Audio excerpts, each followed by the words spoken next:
As these fights go on, I'm going to need to let go a little bit because I'm a bit of a control freak. You're not in control. When it's my fights, I know all I need to do is make sure I'm on point mentally, physically. When it's down to someone else being in good shape, you have to take their word for it and assume that the people around them have got them in the best condition, haven't been up all night stressing about whatever it's going to be. I like to know how everybody's feeling, how they're training, how did their massage go, what did they eat today. There's going to be so many fighters at one stage, I'll have to take a backward step and understand I need to let go a little bit. I've invested a lot in Joyce Page and Willie Hutchinson already. My future as a boxing promoter, these guys will be instrumental in giving me clout and credibility.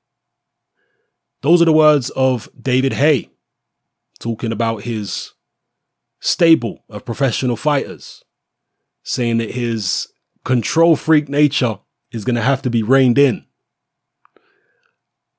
A lot of people would say, well, yeah, Haye is a control freak. I mean, Eddie Hearn would say that David Haye is a control freak. The negotiations for the Tony Bellew fight have been difficult for the first fight and for the rematch, according to Eddie Hearn, because David Haye was worried about little details like whose name is going to appear where on the poster, who's going to come out first, etc. And he's very pernickety about those kind of things. Again, even in the rematch, according to Eddie Hearn. So I guess that's what Haye means about his control freak nature. And, you know, David Haye has done many things over the years that I've criticized, but one thing I can't criticize him for is going solo, doing things independently. I mean, he's done one-off deals with certain big promoters, but ever since he left Frank Maloney, he's pretty much been independent. And he did put on shows, you know, him and Adam Booth as Haymaker Promotions, and now he's putting on shows as Haymaker Ringstar. So I rate that about David Haye. I'm all about the fighters being empowered and the fighters being able to break away from the old power structure in boxing and go their own way.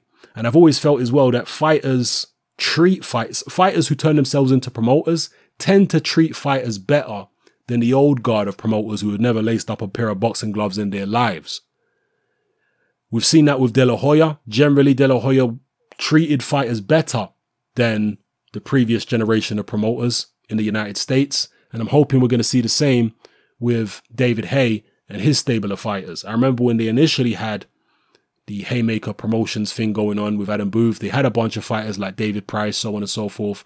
And when things weren't really working out for them as a promotional company, they didn't do what so many other promoters do and tie these fighters into these legally binding contracts that they never released them from.